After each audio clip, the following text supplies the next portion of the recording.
എല്ലാവർക്കും നമസ്കാരം. ധനുഷ് നായകനായ പുതിയ തമിഴ് സിനിമ നമ്മുടെ പൊങ്കലിന് റിലീസായ ക്യാപ്റ്റൻ മില്ലർ അത് ഇന്നലെ രാത്രി നമ്മുടെ പാരിപ്പള്ളി രേവതിയിൽ പോയി കണ്ടിട്ട് വന്നു. രാത്രി തന്നെ റിവ്യൂ ഇടണമെന്ന് വിചാരിച്ചു, പക്ഷെ നല്ല ക്ഷീണം കാരണം രാത്രി ഇടാൻ പറ്റിയില്ല.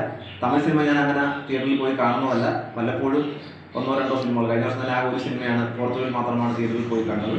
ഈ വർഷം പക്ഷേ ക്യാപ്റ്റൻ മില്ലർ ആദ്യം തന്നെ എൻ്റെ ഒരു സുഹൃത്ത് എൻ്റെ മനസ്സിലേക്ക് ആ സിനിമയെക്കുറിച്ച് നല്ല ഒരു ഇമേജ് തന്നു.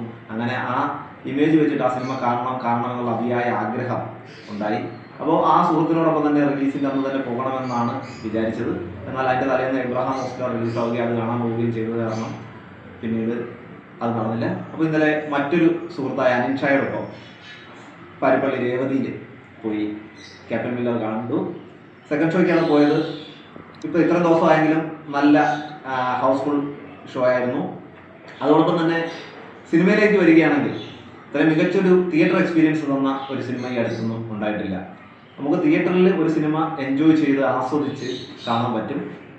അങ്ങനത്തെ ഒരു സിനിമയാണ് ക്യാപ്റ്റൻ മില്ലർ. സ്വാതന്ത്ര്യ സമര കാലഘട്ടത്തിലെ കഥയാണ്. 1930കളിലെ കഥയാണ് ക്യാപ്റ്റൻ മില്ലർ പറയുന്നത്.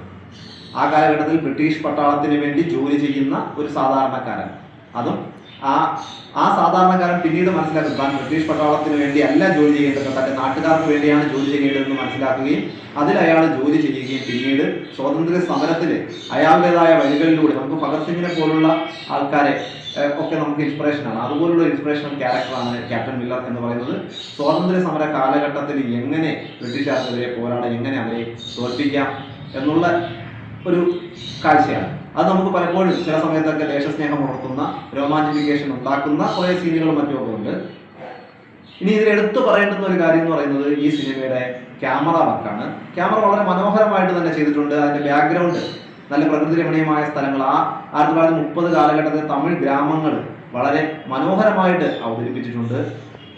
പിന്നെ അതുപോലെ തന്നെ സെറ്റ് വർക്കുകളിൽ കുറച്ചുകൂടെയൊക്കെ മെച്ചപ്പെടുത്താമായിരുന്നു. അതിൻ്റെ അകത്ത് വീടുകളൊക്കെ വെച്ചപ്പോൾ കുറച്ചുകൂടെയൊക്കെ മെച്ചപ്പെടുത്താമായിരുന്നു എന്നുള്ള അഭിപ്രായമുണ്ട്. ഗാനങ്ങൾ പ്രത്യേകിച്ച് കണക്റ്റൊന്നും ചെയ്യാൻ പറ്റിയില്ലെങ്കിലും സിനിമയുടെ ഒഴുക്കിനനുസരിച്ച് പോകുന്ന ഗാനങ്ങളായിരുന്നു. എഡിറ്റിങ്ങിൽ കുറച്ചൊക്കെ ലാഗ് വരുന്ന കുറേ സീനുകൾ ഇതിൻ്റെ ഇടയ്ക്കുണ്ട്. അതെനിക്ക് തമിഴ് ഭാഷ മനസ്സിലാകുന്നതിൽ കുറച്ച് പിറകിലാണ് ഞാൻ. അതുകൊണ്ടായിരിക്കും ചിലപ്പോൾ ആ ഒരു ലാഗ് എനിക്ക് ഫീൽ ചെയ്തിട്ടുണ്ട് കുറച്ച് ഭാഗങ്ങളിൽ മാത്രം. അല്ലാതെ മൊത്തം ആക്ഷൻ രംഗങ്ങളെന്ന് വെച്ച് കഴിഞ്ഞാൽ ഒരു രക്ഷയുമില്ല. നല്ല മനോഹരമായ ആക്ഷൻ രംഗങ്ങളാണ് സിനിമയിലുള്ളത്. ഇതിന്റെ സംവിധായകൻ അരുൺ മാതേശ്വരനാണ് സംവിധായകൻ. പുള്ളി നല്ല രീതിയിൽ തന്നെ ഈ സിനിമ ചെയ്തിട്ടുണ്ട്. പുള്ളി മനോഹരമായിട്ട് തന്നെ അതിന്റെ രംഗങ്ങളെല്ലാം കൊണ്ടുവന്നു. ആ എഡിറ്റിങ്ങിൽ കുറച്ചുള്ള ചെറിയ പിഴവുകൾ അതൊന്നും മാറ്റിയാൽ മതിയായിരുന്നു.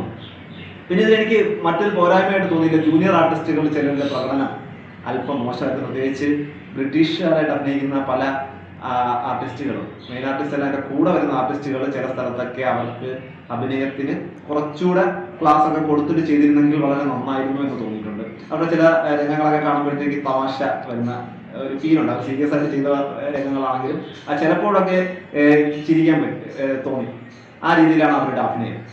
അതുപോലെ തന്നെ ആ തുടക്കം, ആദ്യം ഒരു രംഗത്ത് ചാട്ടവാർ വെച്ചിട്ട് ആൾക്കാർ അടിക്കുന്ന രംഗമുണ്ട്. അത് കൃത്യമായിട്ട് നമുക്ക് കാണാൻ പറ്റും. ചാട്ടവാർ വെച്ച് അവരെ അടിക്കുന്നില്ല, ചുമ്മാ അഭിനയിച്ചുകൊണ്ടിരിക്കുന്നു. ചാട്ടവാർ വെച്ച് ചുമ്മാ ഇങ്ങനെ അഭിനയിച്ചുകൊണ്ടിരിക്കുന്നു എന്ന് നമുക്ക് തോന്നുന്നത്. അത് തറയിലാണ് അടിക്കുന്നത്, എന്നിട്ട് അവർ കിടന്ന് പുറയുന്നു. അതൊക്കെ സംവിധായകൻ കുറച്ചുകൂടെ ശ്രദ്ധിക്കേണ്ടിയിരുന്ന കാര്യമാണ്. പിന്നെ അഭിനേതാക്കൾ വരികയാണെങ്കിൽ ധനുഷാണ് പ്രധാനപ്പെട്ട കഥാപാത്രത്തെ അവതരിപ്പിക്കുന്നത്. ധനുഷ് അറിയാലോ, ധനുഷിന്റെ ആക്ടിംഗ് എന്ന് പറയുന്നത് വളരെ നാച്ചുറൽ ആക്ടിംഗ് ആണ്. വിവിധ കാലഘട്ടം, ധനുഷിന്റെ കഥാപാത്രത്തിന്റെ വിവിധ കാലഘട്ടം അവതരിപ്പിക്കുന്നു. എങ്കിലും ഇനി ധനുഷിനോട് എൻ്റെ പേഴ്സണൽ ഒപ്പീനിയനാണ്, ധനുഷിനി കുട്ടിക്കാലം പരമാവധി അവതരിപ്പിക്കാതിരിക്കുക ശ്രമിക്കുക. കാരണം ധനുഷിന് ഏത് റോളും ഏത് പ്രായവും ഫ്ലെക്സിബിളായിട്ട് ചെയ്യാൻ പറ്റും. എങ്കിലും ഇപ്പോൾ പ്രായമായതുകൊണ്ട് കുട്ടിക്കാലം ഒഴിവാക്കിയാൽ ഇനിയുള്ള പടങ്ങളിലേക്ക് ഒഴിവാക്കിയാൽ നന്നായിരിക്കും. പിന്നെ ധനുഷിന്റെ പടങ്ങളിലെല്ലാം ഇപ്പോൾ ജാതി വ്യവസ്ഥയെ കൃത്യമായിട്ട് പറയുന്ന പടങ്ങളാണ് തുടർച്ചയായി വന്നുകൊണ്ടിരിക്കുന്നത്. അത് മോശമാണെന്നല്ല, എങ്കിലും അതും ഒന്ന് മാറ്റി പിടിച്ചു കഴിഞ്ഞാൽ നല്ലതായിരിക്കും. അല്ലെങ്കിൽ അത് ഒരു ടൈപ്പ് കാസ്റ്റ് ലെവലിലേക്ക് പോകും. ഇനി ഇതിൽ എടുത്തു പറയേണ്ട മറ്റൊരു പ്രധാന കഥാപാത്രമാണ് ശിവരാജ് കുമാർ മറ്റൊരു പ്രധാന കഥാപാത്രമാണ്.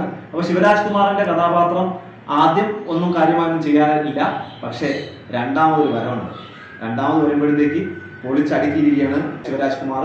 അതോടൊപ്പം തന്നെ ഇതിൽ നമുക്ക് അഡ്രിനാലിൻ റഷ് വരുന്ന രീതിയിൽ ചെയ്തിട്ടുള്ള മറ്റൊരു കഥാപാത്രം എന്ന് പറയുന്നത് സുന്ദീപ് കിഷൻ ചെയ്ത കഥാപാത്രം. അതും വളരെ മനോഹരമായിട്ട് നമുക്ക് ഒരു ആവേശം ഉണ്ടാക്കുന്ന, ഒരു ഓളം ഉണ്ടാക്കുന്ന രീതിയിൽ പോകുന്ന ഒരു കഥാപാത്രമാണ്. ഓവറോൾ ഈ സിനിമയെ കുറിച്ച് പറയുകയാണെങ്കിൽ മൊത്തത്തിൽ നമുക്ക് തിയേറ്ററിൽ ഒരു തവണ കണ്ട് എക്സ്പീരിയൻസ് ചെയ്യാവുന്ന ഒരു സിനിമയാണ്. 2.5 മണിക്കൂറിലേറെ ഉള്ള ഒരു പടമാണ്. തീർച്ചയായും പൊങ്കലിൽ തമിഴ്നാട്ടിലെ പ്രേക്ഷകർ ഇത് സ്വീകരിച്ചു എന്നാണ് കരുതുന്നത്. കൃത്യമായി അറിയില്ല. എങ്കിലും കേരളത്തിലുള്ള ആൾക്കാർക്ക് തീർച്ചയായും കണ്ടിരിക്കാവുന്ന ഒരു സിനിമയാണ്. അപ്പോൾ എല്ലാവരും തിയേറ്ററിൽ പോയി കാണുക, നിങ്ങളുടെ അഭിപ്രായങ്ങൾ രേഖപ്പെടുത്തുക.